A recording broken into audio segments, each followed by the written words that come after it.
Assalamualaikum warahmatullahi wabarakatuh. Perkenalkan, nama saya Rizka Sanatul Jannah dari kelas PAID. Di sini saya akan sedikit menjelaskan tentang materi makna dasar filsafat pendidikan Islam yang diampu oleh Bapak Ahmad Sa'i, MPDI. Apa itu filsafat? Kata filsafat berasal dari bahasa Yunani philosophia, yang merupakan gabungan dari kata philos dan sophia, dengan makna pengetahuan dan kearifan. Dengan demikian, arti dari kata filosofia adalah cinta pengetahuan. Philos berarti sahabat atau kekasih, sedangkan sophia memiliki arti kebijaksanaan. Atau dengan kata lain, orang yang senang mencari ilmu dan kebenaran. Filsafat juga dapat diartikan dengan cinta akan kebajikan. Filsafat pendidikan adalah ilmu yang pada hakikatnya merupakan jawaban dari pertanyaan-pertanyaan dalam lapangan pendidikan. Oleh karena bersifat filosofis dengan sendirinya, filsafat pendidikan ini pada hakikatnya adalah penerapan dari satu analisa filosofis terhadap lapangan pendidikan.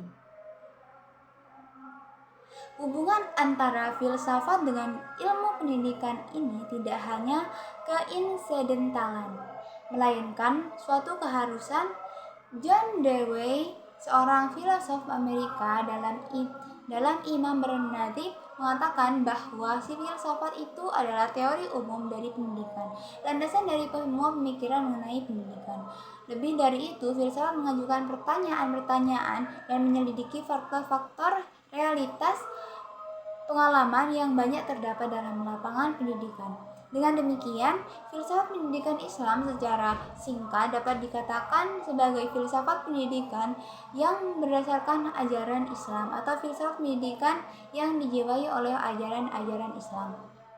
Jadi, ia bukan filsafat yang bercorak liberal, bebas, tanpa batas etika sebagaimana dijumpai dalam pemikiran filsafat pada umumnya. Ruang lingkup filsafat pendidikan Islam secara makro, yang menjadi ruang lingkup filsafat pendidikan adalah objek formal itu sendiri, yaitu mencari keterangan secara radikal mengenai Tuhan, manusia, dan alam yang tidak dapat dijangkau oleh pengetahuan biasa. Secara mikro, objek kajian filsafat pendidikan Islam adalah pemikiran yang serba mendalam, mendasari sistematis, terpadu, logis, menyeluruh, dan universal mengenai konsep-konsep pendidikan yang didasarkan pada ajaran Islam.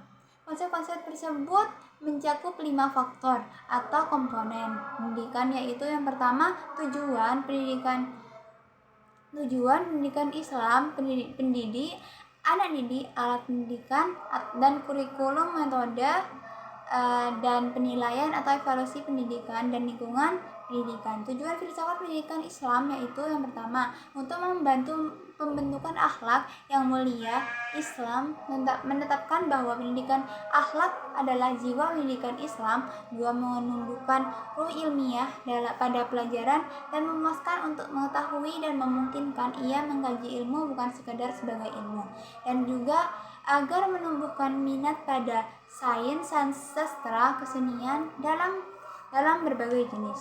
3. Untuk menjadikan prinsip-prinsip ajaran Islam sebagai pedoman intelektual bagi mereka yang berada di dunia praksis pendidikan. Pedoman ini digunakan sebagai dasar di tengah maraknya berbagai aliran atau sistem pendidikan yang ada. Demikian yang dapat saya sampaikan. Kurang lebihnya saya mohon maaf. Wassalamualaikum warahmatullahi wabarakatuh.